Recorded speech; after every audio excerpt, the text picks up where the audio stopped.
లోను కాకుండా ఆంజనేయ స్వామి అనేవాడు నా ధ్యేయం. నాకు సినిమాలో నెంబర్ 1 అవ్వాలన్నది ఒకటే ధ్యేయం. ఆ రకంగా ముందుకుంటూ వెళుతూ వస్తూ ఉండేవాడిని. ఈ లోపల అవమానాలు జరగకపోలేదు, ఎన్నో డిసప్పాయింట్మెంట్ జరగకపోలేదు. అయితే అప్పట్లో నాది బాగా గట్టిపడినటువంటి కాంక్రీట్ స్లాబ్, బాగా గట్టిపడినట్టు పెరుగులాగా అయ్యాను కాబట్టి ఇవేమీ నాకు లేవు. వీటిని నాకు అనుకూలంగా మలుచుకున్నాను.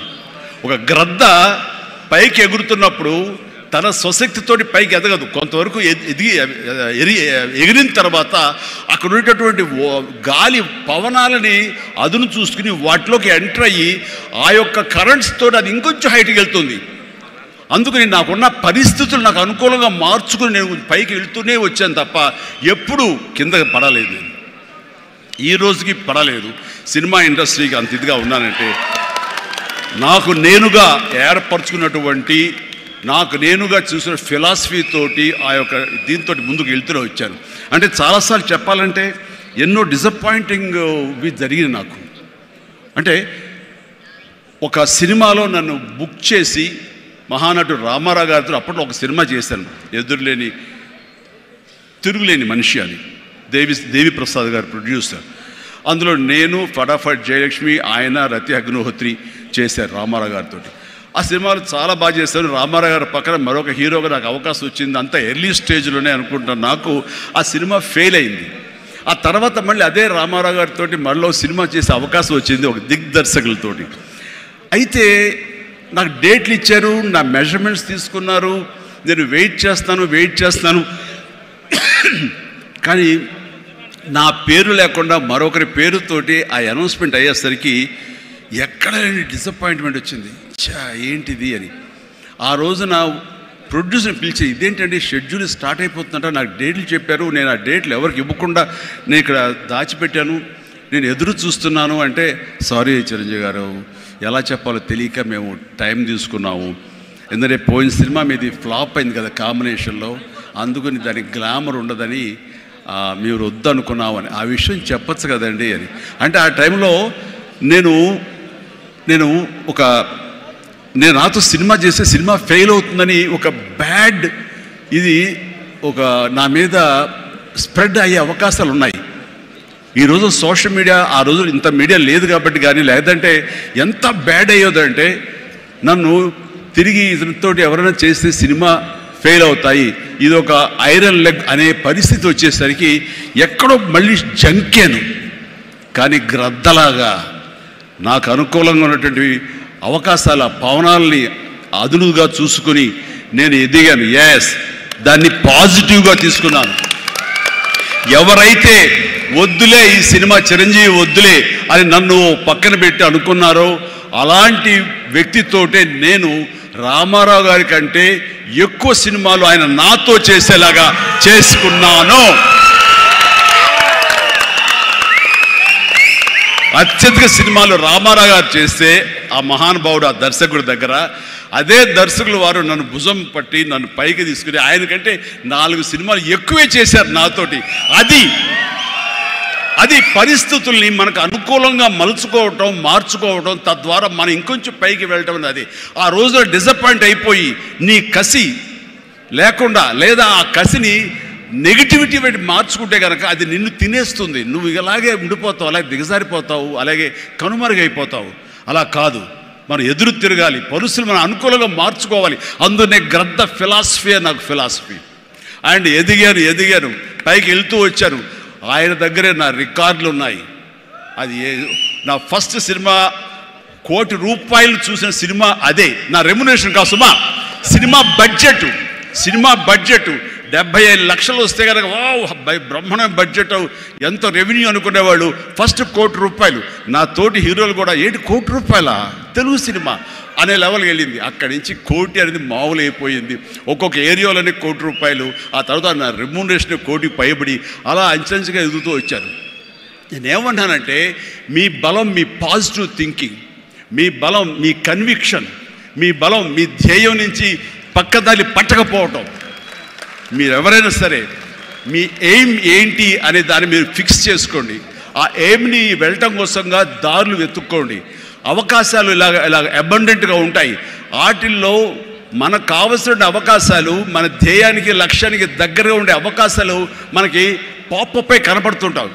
ఆ పాపపై కనపడే దాన్ని మనం గుర్తించగలగాలి, వాటిని ఎంబ్రేస్ చేసుకోగలగాలి, వాటిని మనకు అనుకూలంగా మనం మలుచుకోగలగాలి, అవి మనం బలంగా చేసుకోగలగాలి, వెళ్ళాలి. ఇనీషియల్గా వెళ్ళినప్పుడు డబ్బే సంపాదించుకోండి. డబ్బే కాదు ప్రధానం, నిలదొక్కుకోవడం ప్రధానం. మన ఎయిమ్ వైపు మనం వెళ్ళటం అన్నది అది ప్రధానం.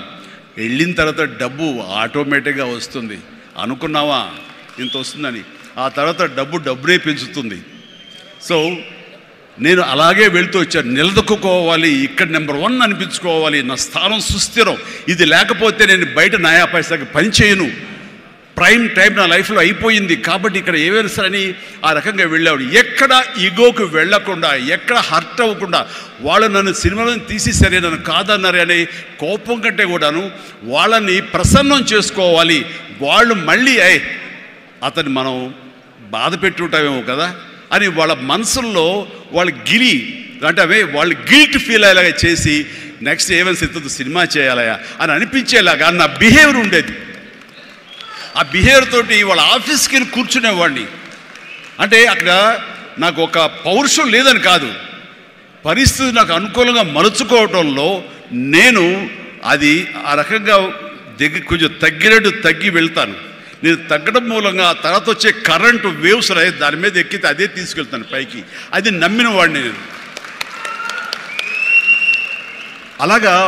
అలాంటి దర్శకులతోటి, ఆ దర్శకులతోటి నేను హైయెస్ట్ సినిమాలు చేశాను అన్నది ఈ రోజున వాస్తవం. అలాగే ఇక్కడ సినిమా ఇండస్ట్రీలో నీ టాలెంట్ అనేది ఇనిషియల్ స్టేజ్లో secondary. How you behave, how you cooperate with the producers.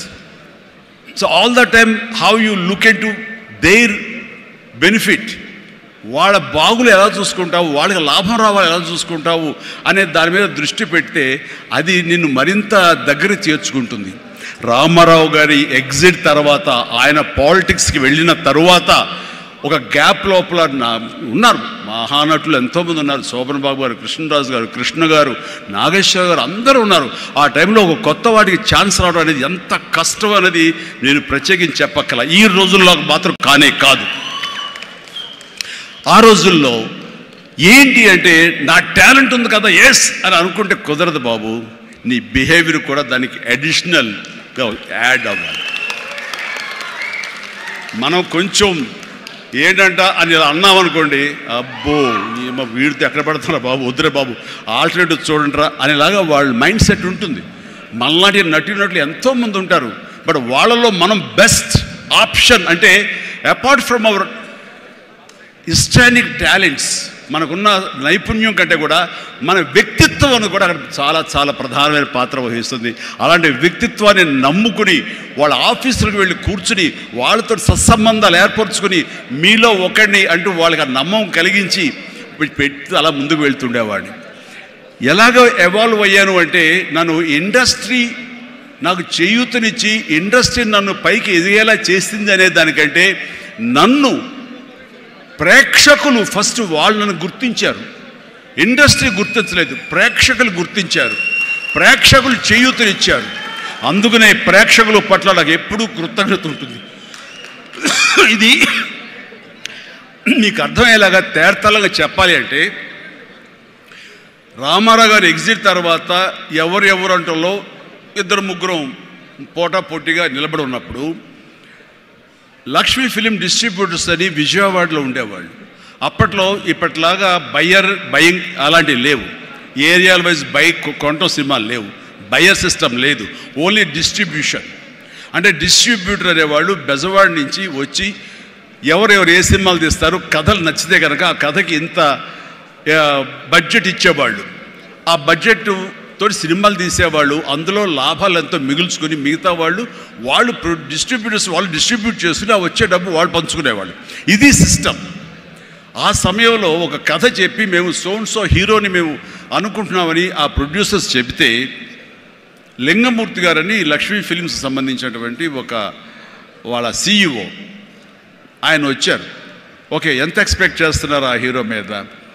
అప్పుడు 25 crores, lakhs, సారీ crores కాదు, lakhs, 25 lakhs 30 lakhs కానీ మాది బడ్జెట్ ఎక్కువ అండి, 50 lakhs పైన అవుతుంది అని. అంటే ఆ హీరో మీద 50 lakhs అంటే మాకు చాలా రిస్క్. చిరంజీవి అని వస్తున్నాడు కదా, అతని మీద అయితే ఇస్తాం అని.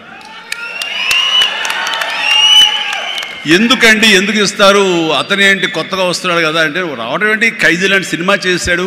ఆ ఖైదీలో అతని డ్యాన్సులకి ఫైట్లకి ఎక్స్ట్రాగా జనం విపరీతమైనటువంటి రెస్పాన్స్ ఉంది. మేము జనంలో ఉంటాం, బెజవాడలో ఉంటాం, మిగతా ఊళ్ళ నుంచి ఫీడ్బ్యాక్ తీసుకుంటాం, మాకు తెలుసు అతని పొటెన్షియాలిటీ అని. అంటే చెన్నైలో ఉండేవాళ్ళు, మెడ్రాస్లో ఉండేవాళ్ళు కొంచెం సంశయిస్తూ వచ్చారు.